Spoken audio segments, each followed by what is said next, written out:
오늘 우리에게 주시는 하나님의 말씀은 예레미야 1장 4절부터 10절까지의 말씀입니다. 예레미야서 1장 4절부터 10절까지의 말씀입니다.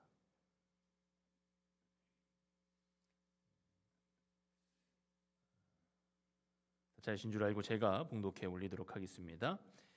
여호와의 말씀이 내게 임하니라. 이르시되 내가 너를 모태에 짓기 전에 너를 알았고 내가 배에서 나오기 전에 너를 성별하였고 너를 여러 나라의 선지자로 세웠노라 하시기로 내가 이르되 슬프도소이다. 주 여호와여 보소서 나는 아이라 말할 줄을 알지 못하나이다 하니 여호와께서 내게 이르시되 너는 아이라 말하지 말고 내가 너를 누구에게 보내든지 너는 가며 내가 내게 무엇을 명령하든지 너는 행할지니라.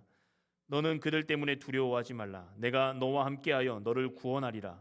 나 여호와의 말이니라 하시고 여호와께서 그의 손을 내밀어 내 입에 대시며 여호와께서 내게 이르시되 보라 내가 내 말을 내 입에 두었노라. 보라 내가 오늘 너를 여러 나라의 여러 왕국 위에 세워 내가 그것들을 뽑고 파괴하며 파멸하고 넘어뜨리며 건설하고 심게 하였느니라 하시니라. 아멘. 아멘. 이 시간 우리 옆에 분들과 함께 인사해 볼까요? 주 안에서 사랑하고 축복합니다. 잘 오셨습니다. 네. 한 번 더 인사해 볼게요. 이제 2월이 시작됐습니다. 이제 새로운 시작이죠. 자, 2월도 승리합시다. 2월 한번 인사해 볼까요? 2월도 승리합시다. 네, 할렐루야. 네.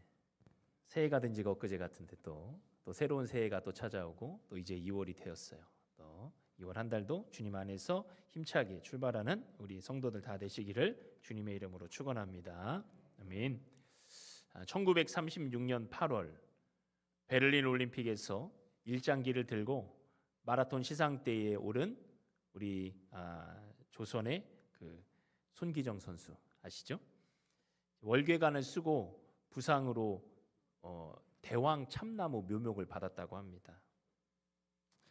금메달을 목에 걸었지만 이 가슴에 달린 일장기 때문에 마치 그것이 주홍 글씨와 같은 느낌을 받았던 것이죠. 그래서 월계수를 쓰고 그 부상으로 받은 그 선물로 받은 대왕 참나무 묘목으로 그 일장기를 가렸던 그런 사진이 인터넷에서 화제가 되었습니다. 그리고 함께 시상대에 올랐던 동메달 남승용 선수, 그가 가장 손기정 선수를 부러워했던 것은 금메달이 아니었어요. 그 일장기를 가릴 수 있었던 그 나무 묘목, 그것이 가장 부러웠다고 합니다.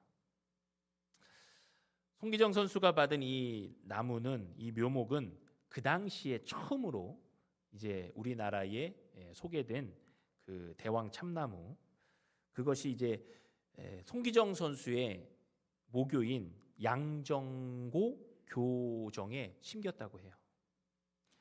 그래서 무럭무럭 자랐겠죠. 그래서 손기정 기념관 앞에 이렇게 있는데 거기가 또 손기정로라고 이렇게 이름이 붙였습니다. 그래서 그 대왕 참나무가 서울시 기념물 제5호로 지정이 돼 있어요. 그래서 월계관수라는 이름으로 이제 아주 거목이 되어가지고 그곳에 우뚝 서 있습니다. 이 대왕 참나무 키가 25m에서 30m까지 자라고요. 길게는 1000년 이상을 산다고 합니다. 이렇게 긴 생존력 그리고 큰 거목이 될 수 있었던 것은 그 나무가 뿌리를 깊게 내리기 때문이라고 합니다. 그래서 그 뿌리의 직근이 어디까지 내려가냐면 그 땅 속에 있는 지하수를 충분히 흡수할 수 있는 데까지 내려간다고 해요. 그리고 줄기와 뿌리, 그 뿌리의 줄기 사이에 이 뿌리들이 막 얽히고 설키게 나와서 바람과 태풍, 가뭄 이런 데에도 아주 강하다고 합니다. 회복력도 강하고 재생 능력도 강하고 질병과 해충에도 강하고. 그래서 이 대왕 참나무가 1980년 이후에 우리나라에 본격적으로 많이 들어오게 됐는데 아주 큰 나무고 여러 이제 장소에 심겨져 있다고 합니다.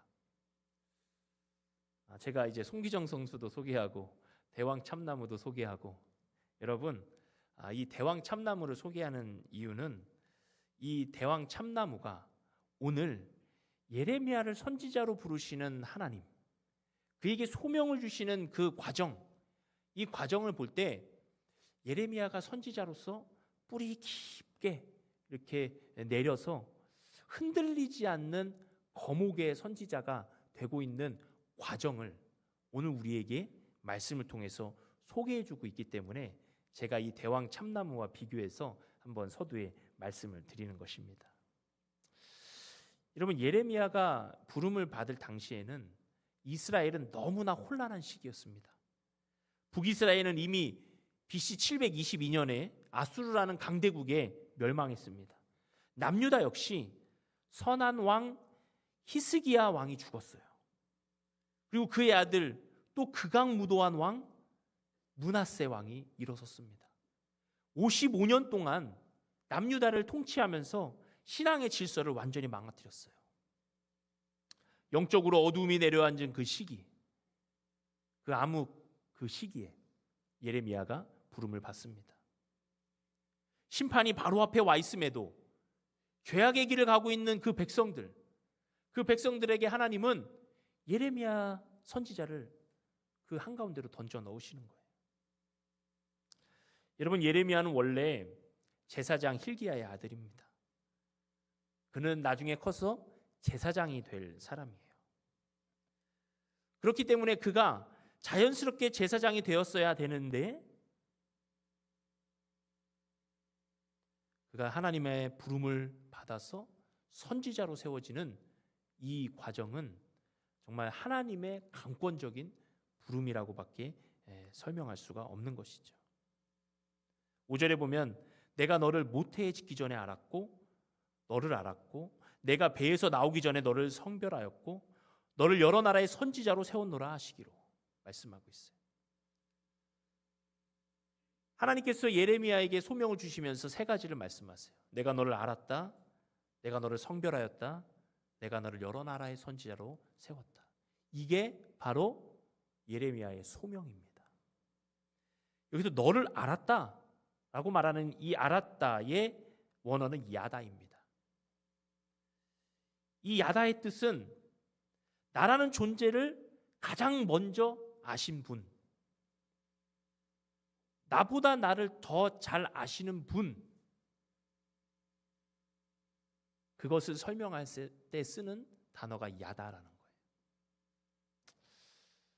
부부간에는 몇 촌이죠? 무촌이죠. 그만큼 가깝다는 거예요. 부모와 자녀가 돼야 비로소 일촌이 시작되는 것이죠. 핏줄을 나눈 그런 관계, 그리고 서로 약속을 하고 언약을 맺은 그 결혼 관계, 그거보다도 더 가깝게 하나님과 나와의 관계는 이미 내가 어머니의 뱃속에 있기 전부터 나를 아신 하나님이라고 말씀하고 계시는 거예요. 내가 나를 알기 전보다, 부모가 나를 뱃속에서 태동할 때보다, 그때보다 더 먼저 나를 아셨다는 하나님.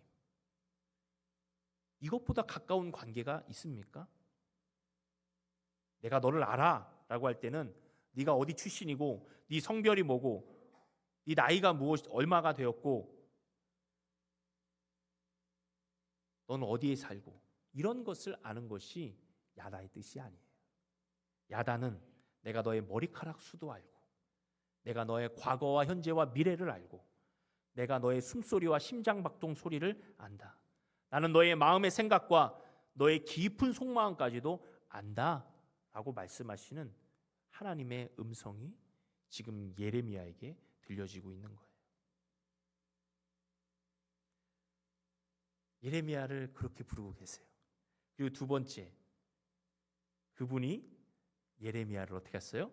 성별하였다고 했어요.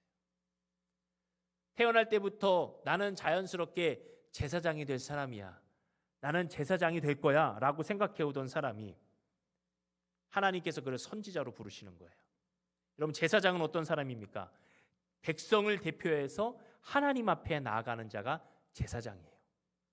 그러면 선지자는 누구입니까? 선지자는 하나님을 대표해서 백성에게 나가는 자가 선지자예요. 차이가 있죠? 구약시대의 이 타락한 시대에, 암울하고 어려운 시대에 하나님을 대표해서 하나님 말씀을 들고 세상에 나아가고 죄악된 세상 가운데로 나아가는 그 위치, 그 부르심, 얼마나 외롭고 얼마나 힘들었겠습니까? 그런데 예레미야보다 예레미야를 더 잘 아시는 하나님께서 그를 따로 구별하여서 선지자로 세우신다고 하시는 거예요. 그리고 선지자가 될 뿐 아니라, 이스라엘의 선지자가 될 뿐 아니라 뭐라고 말해요? 너를 여러 나라의 선지자로 세웠다. 그 당시에 주변은 강대국입니다. 치열하게 싸움이 일어나고 있는 장소예요.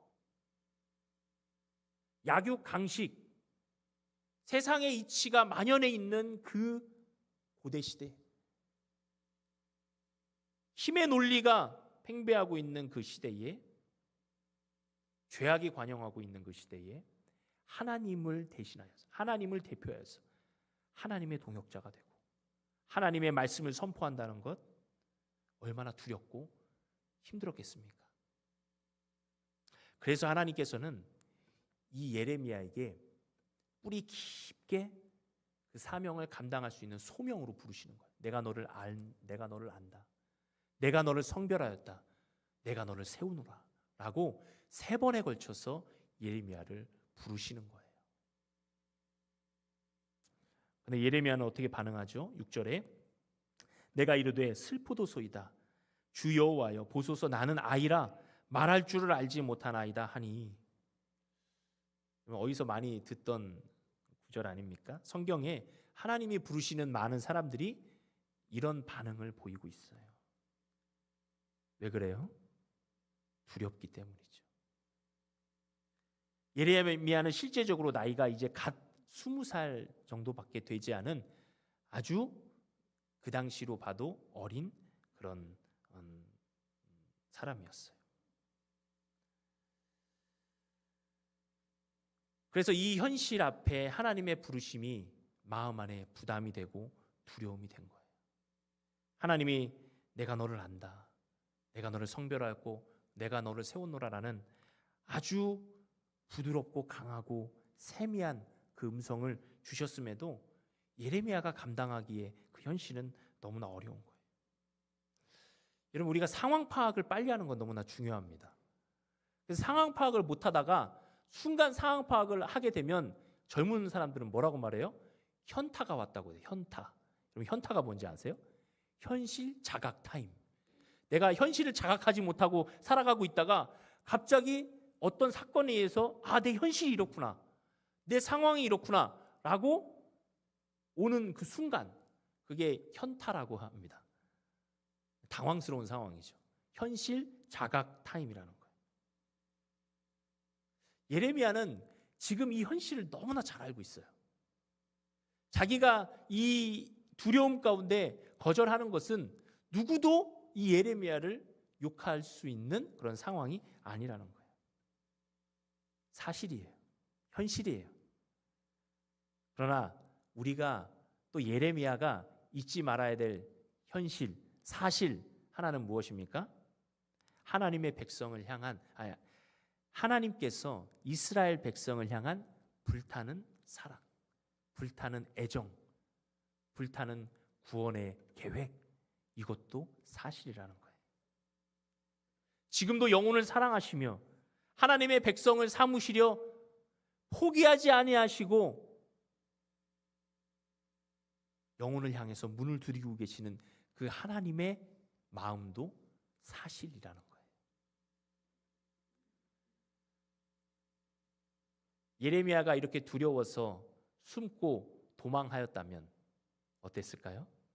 예레미야는 적어도 그렇게는 안 했어요. 두려움과 자신의 부족함이 현실일지라도 예레미야는 하나님의 음성에 귀를 기울이기 시작합니다. 하나님은 이런 자들을 찾으시는 거예요. 우린 다 두려워할 수밖에 없는 존재지만 나의 부족함을 알고 하나님의 마음을 아는 자, 하나님은 오늘도 그런 자들을 찾아서 소명을 주시고 그에게 사명도 맡겨주시는 줄을 믿습니다. 여러분, 두려움이라는 것은 현실이에요. 사실이에요. 그러나 그거보다 더 큰 사실은 하나님이 여전히 살아계시고, 하나님은 여전히 우리를 사랑하시고, 하나님은 여전히 신실하시다. 이것이 우리에게는 더 큰 사실인 줄을 믿습니다. 그래서 하나님께서는 예레미야에게 직접 말씀하세요. 7절에 여호와께서 내게 이르시되 너는 아이라 말하지 말고 내가 너를 누구에게 보내든지 너는 가며 내가 내게 무엇을 명령하는지 너는 말할지니라 라고 말씀하세요. 이 구체적인 뜻은 무엇입니까? 너가 아이라는 것은 나도 알고 있다. 너가 어리고 두렵다는 것은 나도 알고 있어. 그러나 그것은 나의 사명을 이루는데 문제가 되지 않는다라고 말씀하시는 거예요. 두려움이라는 것은 내가 가진 것이 없고, 두려움이라는 것은 내가 그 현실을 이길 만한 능력이 없기 때문에 찾아오는 것이잖아요. 예레미야는 충분히 그렇게 두려워할 수밖에 없지만 하나님의 말씀은 너가 어리고 두려워할 수밖에 없는 그 상황 내가 안다. 나도 안다. 그러나 나의 사명을 이루는데 그것은 문제가 되지 않는다라고 말씀하시는 거예요. 하나님께서 채우시면 문제가 되지 않는다는 거예요. 하나님이 붙들어 주시면 문제가 되지 않는다는 거예요. 나는 아이라 말할 줄 모릅니다. 하나님의 말씀이 그 입술에 닿으면 말이 아둔한 자라도 사람의 심장을 뚫을 수 있는 하나님의 능력을 전할 수 있는 것입니다. 우리가 그런 믿음의 사람이 되어야 된다는 거예요. 예레미야 37장 16절부터 17절에 이렇게 말씀해요. 예레미야가 뚜껑 씌운 우덩이에 들어간 지 여러 날 만에 시드기야 왕이 사람을 보내어 그를 이끌어내고 왕궁에서 그에게 비밀이 물어 이르되 여호와께로부터 받은 말씀이 있느냐? 예레미야가 대답하되 있나이다. 또 이르되 왕이 바벨론의 왕의 손에 넘겨지리이다. 예레미야가 고난과 심한 압박을 당하면서 웅덩이에도 갇히고 많은 이들에게 외면당하고 고통당했어요. 얼마나 포기하고 싶었겠습니까? 내 하나님의 약속, 너는 아이라 말하지 말고 내가 누구에게 무슨 말을 하든지 너는 전하고 너는 가서 그 말씀을 전하라 라고 하는 그 말씀에 순종하여서 예레미야 37장에서는 예레미야가 말해요. 나를 아무리 가둬도, 나를 아무리 고통스럽게 해도 하나님의 말씀은 이 나라가 멸망해서 바벨론에 잡혀갈 것입니다. 이 말을 가감없이 전하는 거예요. 죄악에 빠진 이 백성이 바벨론에게 망할 것은 자명합니다 라고 이 시드기야 왕 앞에서 얘기하는 거예요. 시드기야 왕은 이 예레미야가 좋은 말을 할 줄 알고 비밀이 불러가지고 야, 내가 봐줄 테니까 좋은 말 해봐, 용기가 되고 희망이 되는 말 좀 해봐 라고 했지만 예레미야는 하나님의 말씀을 왜곡하지 않았어요. 이 나라는 반드시 바벨론에게 망할 것이고 그 이후에 회개하는 자를 통해서 회복될 것입니다 라고 말하는 거예요. 예레미야가 말씀만 조금만 바꾸면, 자기가 전할 수 있는 말에서 조금만 벗어나도 예레미야는 고통에서 벗어날 수 있었습니다. 그러나 그는 그렇게 하지 않았어요. 아무리 능력이 없어도, 내가 가진 것이 부족해도 하나님의 말씀을 그대로 전하는 통로만 될 수만 있다면 이 사람은, 우리는 하나님 앞에 쓰임받는 사람이 되는 줄 믿습니다. 우리는 그런 사람이 되어야 되는 거예요. 하나님께서는 소명을 주시면서 약속도 주십니다.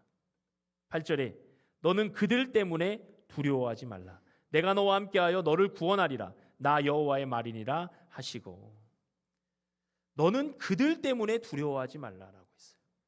여기서 그들 때문이라고 하는 원어를 찾아보면 그들의 얼굴 때문에 두려워하지 말라라는 파님이라는 원어를 쓰고 있어요. 여러분, 얼굴은 무엇입니까? 사람의 영혼, 굴, 얼이 드러나는 통로가 얼굴이라는 것이잖아요. 그래서 얼굴이라는 것은 영혼이 다니는 길이라는 거예요. 사람은 첫인상이 결정되는 그 시간이 6초라고 합니다. 사람의 얼굴은 근육이 80개, 표정은 7,000가지의 표정을 지을 수 있다고 해요. 어떻습니까? 사람의 얼굴만 봐도 지금 상황과 분위기가 파악이 되는 거예요. 사람을 굉장히 신경 쓰면 근육 80개와 표정 7,000개가 다 나에게 오는 거예요. 다 보여지는 거예요. 거기서 두려워하고 거기서 떨고 그 얼굴 때문에 아무것도 못하는 사람이 되는 거예요. 하나님께서는 너는 그들의 얼굴을 두려워하지 말라라고 말씀하세요. 그리고 누굴 찾으라는 거예요? 하나님의 얼굴을 찾으라라고 말씀하시는 거예요. 시편 27편 8절에 너희는 내 얼굴을 찾으라 하실 때에 내가 마음으로 주께 말하되 여호와여 내가 주의 얼굴을 찾으리이다 하였나이다. 아멘. 여러분, 우리가 보통 두려워하는 자들에게, 두려워서 아무것도 못하는 자들에게 얼굴을 딱 잡으면서 야, 내 얼굴을 봐. 너 할 수 있어. 너 정신 차려. 이렇게 얘기하잖아요. 왜 그렇게 얘기해요? 그 사람이 보는 많은 시선에서 그것을 다 뒤로 하고 한 곳만 집중해. 이것만 봐. 라고 하는 거잖아요. 사람이 그렇게만 해도 안정이 찾아오는데 하나님께서 야, 정신 차리고 내 얼굴을 봐. 너는 내 얼굴을 볼 수 있어. 라고 말씀해 주시는데 얼마나 큰 위로와 힘이 됩니까? 하나님의 약속이에요. 너는 그들 때문에, 그들의 얼굴 때문에 두려워하지 말라. 내가 너와 함께하여 너를 구원하리라. 할렐루야. 구원하리라. 내가 너와 함께하겠다라고 말씀하시는 거예요. 너는 다른 수많은 얼굴들을 보지 말고 사람의 얼굴들을 보지 말고 내 얼굴을 봐라라고 말씀하시는 거예요. 상황과 환경을 바라보지 말고 내 얼굴을 찾으라라고 말씀하시는 거예요. 여러분, 모세는 수많은 200만의 그 사람들을 이끌면서 얼마나 두려웠겠습니까? 그런데 시내산에서 하나님의 영광, 하나님의 얼굴을 본 후에 그의 얼굴이 빛나기 시작했어요. 이사야는 그도 하나님의 부름을 받았을 때 너무나 두려웠지만 하나님의 얼굴과 영광을 본 후에 그가 헌신의 결단을 했어요. 스데반은 그가 한 번 설교로 많은 사람들의 마음이 찔리고 또 어떤 사람들은 그 설교가 자신을 찌르기 때문에 돌을 던져서 그 스데반을 죽이게 되잖아요. 그리고 그 죽음의 자리에서 눈을 들어 하늘을 보니까 예수님의 보좌가 보이는 거예요. 예수님의 얼굴이 보이는 거예요. 그는 당당하게, 담대하게 순교할 수 있게 되었다는 것입니다. 사랑하는 성도 여러분, 하나님께서는 언제나 우리에게 얼굴을 비추어 주십니다. 그 얼굴을 바라보면 우리는 힘을 얻을 수 있고 우리는 승리할 수 있는 능력을 가지게 되는 것입니다. 하나님과의 관계에 집중해야 되는 거예요. 오늘 말씀에 보면 특별히 나오는 주어가 많습니다. 반복되고 있어요. 한번 볼까요? 5절에 보면 내가 너를 모태에 짓기 전에 너를 알았고 내가 배에서 나오기 전에 너를 성별하였고 너를 여러 나라의 선지자로 세웠노라. 또 7절에 보면 여호와께서 내게 이르시되 너는 아이라 말하지 말고 내가 너를 누구에게 보내든지 너는 가며 내가 내게 무엇을 명령하든지 너는 말할지니라. 하나님과 예레미야, 나와 너, 이 단어가 많이 나오죠? 이게 어떤 것을 의미합니까? 나와 너 사이만 알아라 라는 거예요. 그 사이에 아무것도 끼어들게 하지 말고 나와 너 사이에 이 관계에만 집중하라 라고 말씀하시면서 내가 너를 하면서 강조하고 있는 하나님의 말씀을 우리는 보게 되는 거예요. 여러분, 나와 하나님과의 관계에만 집중하시기를 바랍니다. 여기에 우리의 승리가 있는 거예요.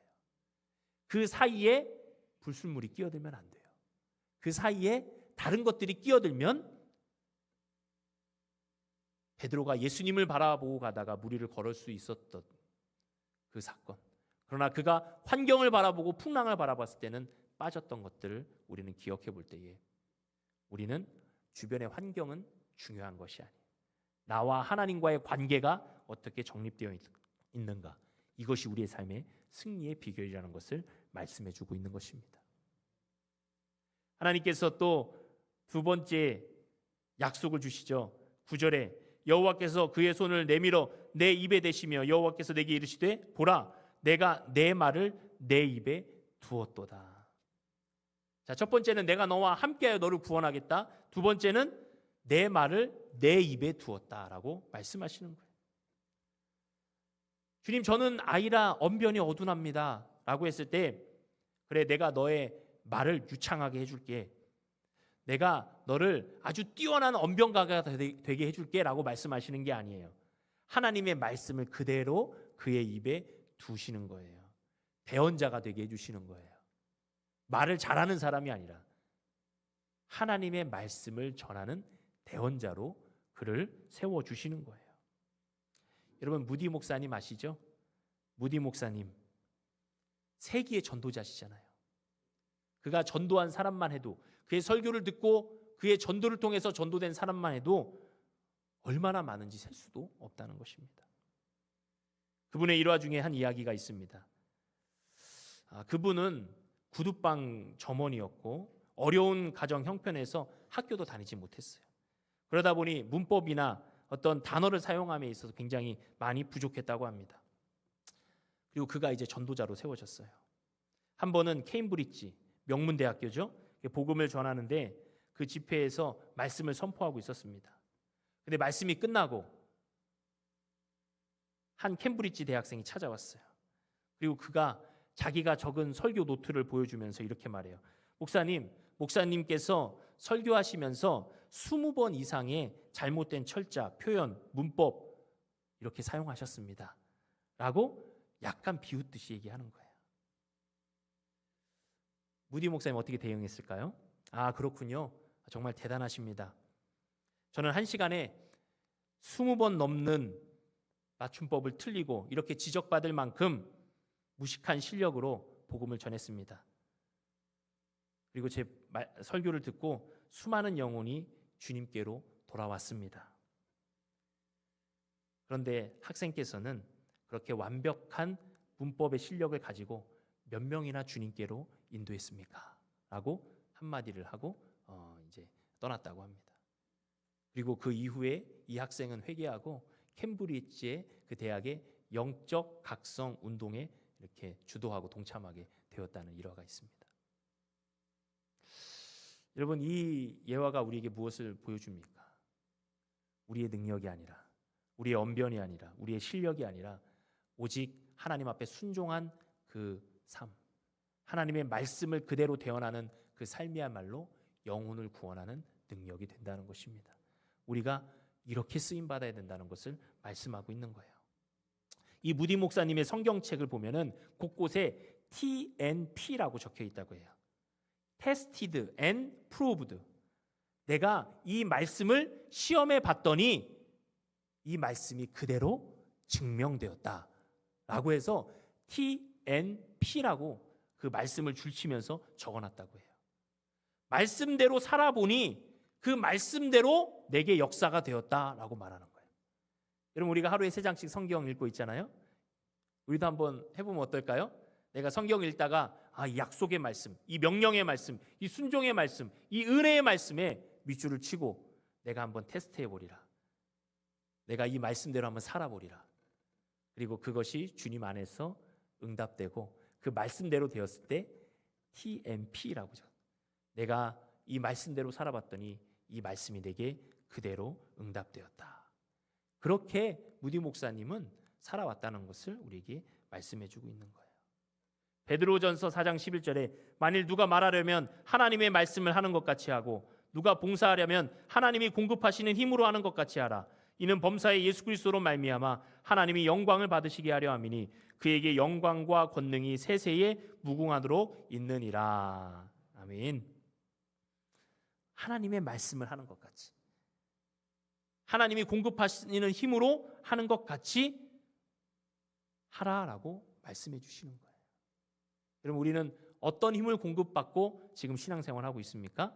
신앙생활이라는 것은 오직 하나님의 능력, 하나님의 은혜, 하나님의 말씀, 기도로 이어갈 수 있는 것이 신앙생활인 줄 믿습니다. 저 여러분들이 신앙생활하고 있다면 말씀대로 기도하고 승리하는 그런 삶이 되기를 축원드립니다. 그리고 마지막에 이제 예레미야의 본격적인 사명을 하나님께서 말씀하세요. 1장 10절입니다. 보라, 내가 오늘 너를 여러 나라와 여러 왕국 위에 세워 내가 그것들을 뽑고 파괴하며 파멸하고 넘어뜨리며 건설하고 심게 하였느니라 하시니라. 강력한 소명으로, 뿌리 깊은 소명으로 예레미야를 부르신 후에 하나님께서는 약속의 말씀을 주시고 이제 드디어 구체적인 사명을 주어 주시는 거예요. 6개의 동사예요. 뽑고 파괴하며 파멸하고 넘어뜨리고 건설하고 심게 하였느니라. 첫 번째 4개의 동사는 뭐예요? 하나님의 심판과 관련된 거예요. 뽑다, 파괴하다, 파멸하다, 넘어뜨리다. 이것은 무엇일까요? 죄악으로 세워진 것들을 다 무너뜨리라는 하나님의 말씀인 거예요. 죄악된 것들을 내가 내게 주는 말씀으로 이겨내고 승리하고 그 죄악의 성들을 무너뜨려라 라고 말씀하시는 거예요.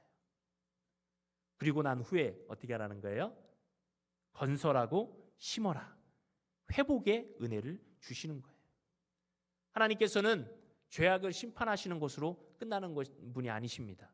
반드시 새로운 역사를, 회복의 역사를, 은혜의 역사를 일으켜 주시는 줄을 믿습니다. 그래서 이스라엘 백성들이 죄악 가운데, 멸망 가운데로 달려가고 있어도 하나님은 그래, 빨리 멸망하고 다시 회개하고 회복의 자리로 돌아와라 라고 말씀하시는 거예요. 멸망이 끝이 아니라는 거예요. 주님을 알지 못하는 자들은 멸망이 끝이죠. 멸망으로 끝나는 거예요. 예레미야를 여러 나라의 선지자로 세우실 때 다른 나라에는 회복의 말씀을 주시지 않아요. 왜냐하면 그들은 이방인이고 멸망받을 사람들이기 때문이에요. 그러나 하나님이 사랑하시는 하나님의 백성들은 심판을 받을지라도 다시 회복의 자리로 돌아오라고 주님께서 예레미야에게 사명을 주시는 것입니다. 우리의 사명이 이와 같은 줄 믿습니다. 여러분, 저와 여러분들이 입에서 나오는 그 말이 세상의 악한 것들을 무너뜨리는 능력의 말씀이 되기를 축원드립니다. 먼저는 무너뜨려야 돼요. 왜냐하면 지금 공중권세 잡은 사단이 너무나 많은 것들을 이 세상에 심어놨기 때문이에요. 너무나 세워놨기 때문이에요. 여러분, 그걸 무너뜨릴 수 있는 힘이 어디에 있습니까? 하나님의 말씀을 받은 사람들만이 그것들을 무너뜨릴 수 있는 줄 믿습니다. 우리는 말씀을 받은 자들이에요. 우리가 무너뜨리지 않으면 누구도 그것을 무너뜨릴 수도 없고 무너뜨리지도 않을 겁니다. 그런데 우리는 그런 것들을 과감히 무너뜨리는 자들이에요. 하나님이 원하시지 않는 것들이 세워져 있다면 그것들은 과감히 무너뜨려야 되는 거예요. 뽑고 파괴하고 파멸하고 넘어뜨리는 사역이 우리의 사명이라는 거예요. 그리고 그런 다음에 하나님께서 건설하게 하시고 심게 하실 때에 그것 역시도 하나님의 말씀으로 사명을 감당하게 하신다는 것입니다. 제가 인터넷을 보다가 좀 원래 알고 있었지만 좀 충격적인 이런 리스트를 봤어요.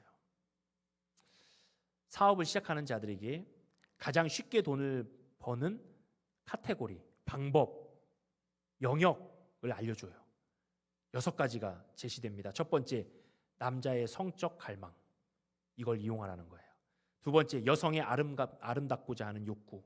세 번째, 노인들의 건강. 네 번째, 아이들의 교육. 다섯 번째, 부자들의 잃을 것에 대한 공포. 여섯 번째, 가난한 사람들이 빨리 부자가 되고 싶어하는 욕구. 이 6가지만 잘 이용하면 큰 돈을 벌 수 있다는 거예요. 여러분, 어때요? 맞는 말 같죠? 세상은 이미 이렇게 돼 있어요. 세상의 가치관은 딱 이겁니다. 근데 제가 이전부터 알고 있었던 거창고등학교, 기독교 학교인데 자율형 사립학교예요.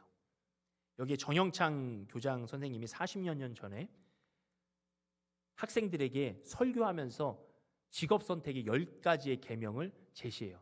잘 들어보세요. 첫 번째, 월급이 적은 쪽을 택하라. 두 번째, 내가 원하는 곳이 아니라 나를 필요로 하는 곳을 택하라. 세 번째, 승진의 기회가 거의 없는 곳을 택하라. 네 번째, 모든 것이 갖추어진 곳을 피하고 처음부터 시작해야 하는 황무지를 택하라. 다섯 번째, 앞다투어 모여드는 곳에는 절대 가지 말고 아무도 가지 않는 곳으로 가라.